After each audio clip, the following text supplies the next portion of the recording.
श्री गणेशाय नमः। श्री दुर्गाय नमः। अथ श्री अष्टमो अध्याय। आठवां अध्याय रक्त बीज वध। ध्यान। मैं अणिमा आदि सिद्धिमयी किरणों से आवृत भवानी का ध्यान करती हूँ। उनके शरीर का रंग लाल है, नेत्रों में करुणा लहरा रही है तथा हाथों में पाश, अंकुश, बाण और धनुष शोभा पाते हैं। ऋषि कहते हैं, चंड और मुंड नामक दैत्यों के मारे जाने तथा बहुत सी सेना का संहार हो जाने पर दैत्यों के राजा प्रतापी शुंभ के मन में बड़ा क्रोध हुआ और उसने दैत्यों की संपूर्ण सेना को युद्ध के लिए कुछ करने की आज्ञा दी। वह बोला, आज उदायुध नाम के 86 दैत्य सेनापति अपनी सेनाओं के साथ युद्ध के लिए प्रस्थान करें। कंबू नाम वाले दैत्यों के 84 सेनानायक अपनी वाहिनी से घिरे हुए यात्रा करें। 50 कोटि वीर्य कुल के और 100 धूम्र कुल के असुर सेनापति मेरी आज्ञा से सेना सहित कूच करें। कालक, दोहर्द, मौर्य और काल के असुर भी युद्ध के लिए तैयार हो मेरी आज्ञा से तुरंत प्रस्थान करें। भयानक शासन करने वाले असुर राज शुंभ इस प्रकार आज्ञा दे। सहस्रों बड़ी बड़ी सेनाओं के साथ युद्ध के लिए प्रस्थित हुआ। उसकी अत्यंत भयंकर सेना आती देख चंडिका ने अपने धनुष की टंकार से पृथ्वी और आकाश के बीच का भाग गुंजा दिया। राजन, तदनंतर देवी के सिंह ने भी बड़े जोर जोर से दहाड़ना आरंभ किया। फिर अंबिका ने घंटे के शब्द से उस ध्वनि को और भी बढ़ा दिया। धनुष की टंकार, सिंह की दहाड़ और घंटे की ध्वनि से संपूर्ण दिशाएं गूंज उठी। उस भयंकर शब्द से काली ने अपने विकराल मुख को और भी बढ़ा लिया तथा इस प्रकार वे विजयिनी हुई। उस तुमुल नाद को सुनकर दैत्यों की सेनाओं ने चारों ओर से आकर चंडिका देवी, सिंह तथा काली देवी को क्रोधपूर्वक घेर लिया। राजन, इसी बीच में असुरों के विनाश तथा देवताओं के अभ्युदय के लिए ब्रह्मा, शिव, कार्तिकेय, विष्णु तथा इंद्र आदि देवों की शक्तियाँ जो अत्यंत पराक्रम और बल से संपन्न थी, उनके शरीरों से निकलकर उन्हीं के रूप में चंडिका देवी के पास गई। जिस देवता का जैसा रूप, जैसी वेशभूषा और जैसा वाहन है, ठीक वैसे ही साधनों से संपन्न हो, उसकी शक्ति असुरों से युद्ध करने के लिए आई। सबसे पहले हंस युक्त विमान पर बैठी हुई अक्षसूत्र और कमंडलू से सुशोभित ब्रह्मा जी की शक्ति उपस्थित हुई, जिसे ब्रह्माणी कहते हैं। महादेव जी की शक्ति वृषभ पर आरूढ़ हो, हाथों में श्रेष्ठ त्रिशूल धारण किए, महानाग का कंकन पहने, मस्तक में चंद्र रेखा से विशोभित हो वहाँ आ पहुँची। कार्तिकेय जी की शक्ति रूपा जगदम्बिका उन्हीं का रूप धारण किए श्रेष्ठ मयूर पर आरूढ़ हो, हाथ में शक्ति लिए दैत्यों से युद्ध करने के लिए आई। इसी प्रकार भगवान विष्णु की शक्ति गरुड़ पर विराजमान हो, शंख, चक्र, गदा, शांख, धनुष तथा खड़ग हाथ में लिए वहां आई।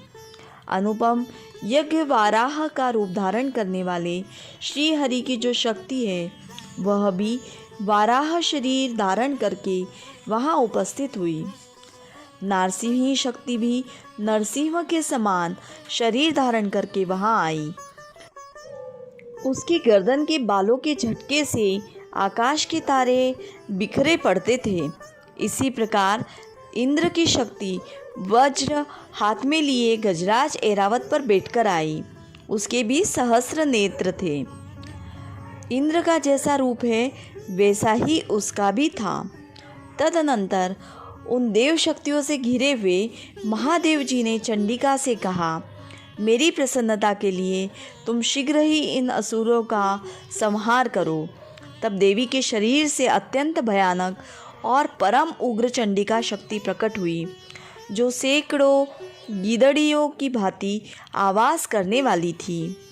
उस अपराजिता देवी ने धूमिल जटा वाले महादेव जी से कहा, भगवान, आप शुंभ निशुंभ के पास दूध बनकर जाइए और उन अत्यंत गर्वीले दानव शुंभ और निशुंभ दोनों से कहिए, साथ ही उनके अतिरिक्त भी जो दानव युद्ध के लिए वहाँ उपस्थित हो उनको भी यह संदेश दीजिए, दैत्यों, यदि तुम जीवित रहना चाहते हो तो पाताल को लौट जाओ। इंद्र को त्रिलोकी का राज्य मिल जाए और देवता यज्ञ भाग का उपभोग कर सके। यदि बल के घमंड में आकर तुम युद्ध की अभिलाषा रखते हो तो आओ, मेरी शिवाएं योगिनियाएं तुम्हारे कच्चे मांस से तृप्त हो।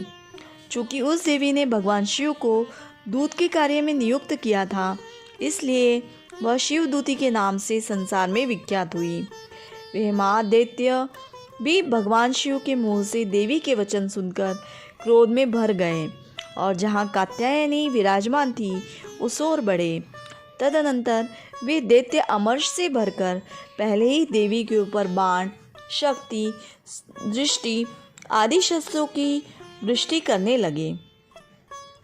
तब देवी ने भी खेल खेल में धनुष की टंकार की और उससे छोड़े हुए बड़े बड़े बाणों द्वारा दैत्यों के चलाए हुए बाण, शूल, शक्ति और फरसों को काट डाला। फिर काली उनके आगे होकर शत्रुओं को शूल के प्रहार से विदीर्ण करने लगी और खटवाक से उनका कचूमर निकालती हुई रणभूमि में विचरने लगी।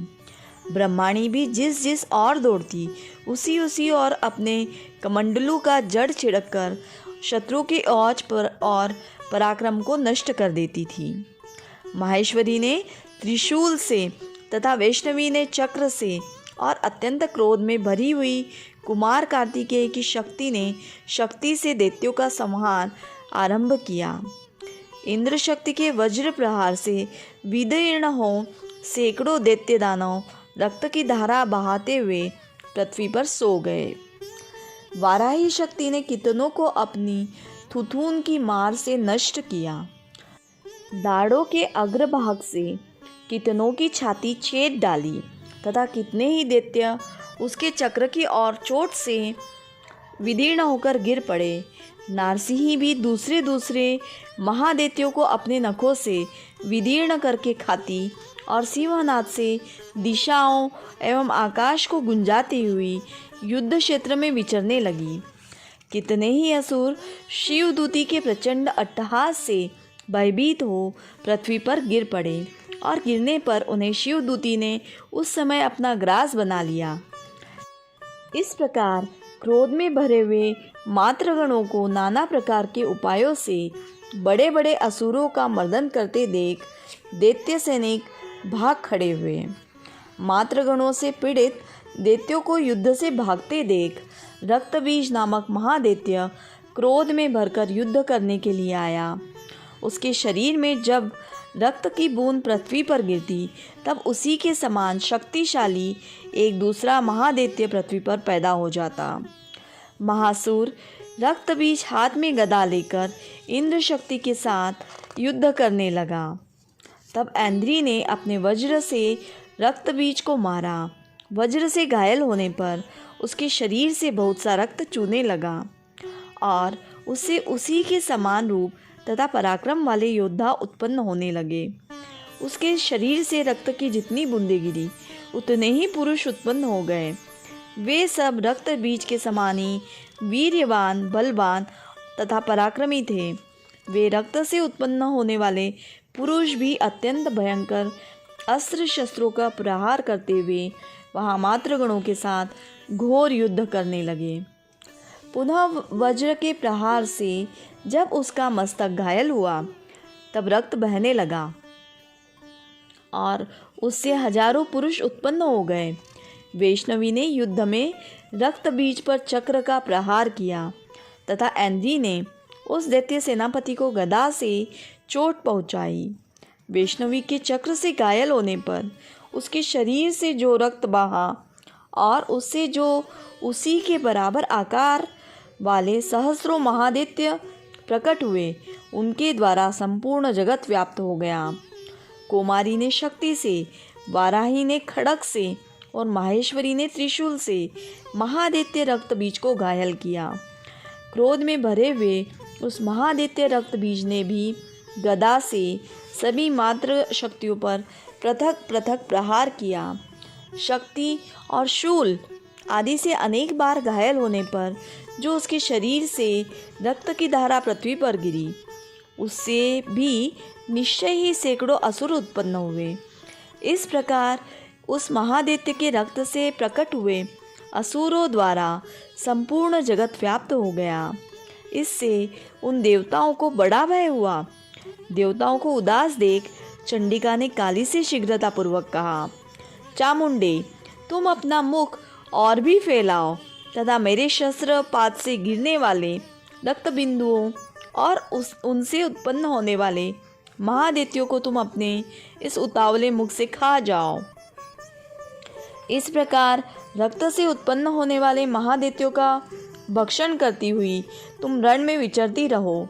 ऐसा करने से उस दैत्य का सारा रक्त क्षीण हो जाने पर वह स्वयं भी नष्ट हो जाएगा। उन भयंकर दैत्यों को जब तुम खा जाओगी तब दूसरे नए दैत्य उत्पन्न नहीं हो सकेंगे। काली से यो कहकर चंडिका देवी ने शूल से रक्त बीज को मारा और काली ने अपने मुख में उसका रक्त ले लिया। तब उसने वहाँ चंडिका पर गदा से प्रहार किया, किंतु उस गदापात ने देवी को तनिक भी वेदना नहीं पहुँचाई। रक्त बीज के घायल शरीर से बहुत सा रक्त गिरा, किंतु जो ही वह गिरा त्यों ही चामुंडे ने उसे अपने मुख में ले लिया। रक्त गिरने से काली के मुख में जो महादैत्य उत्पन्न हुए उन्हें भी वह चट कर गई और उसने रक्त बीज का रक्त भी पी लिया। तदनंतर देवी ने रक्त बीज को, जिसका रक्त चामुंडा ने पी लिया था, वज्र, बाण, खड़ग तथा रिष्टि आदि से मार डाला। राजन, इस प्रकार शस्त्रों के समुदाय से आहत एवं रक्तहीन हुआ महादैत्य रक्त बीज पृथ्वी पर गिर पड़ा। नरेश्वर, इससे देवताओं को अनुपम हर्ष की प्राप्ति हुई और मातृगण उन असुरों के रक्तपान के मद से उद्धत सा होकर नृत्य करने लगा। इस प्रकार श्री मार्कंडेय पुराण में सावर्णिक मनवंतर की कथा के अंतर्गत देवी महात्म्य में रक्त बीज वध नामक 8वां अध्याय पूरा हुआ।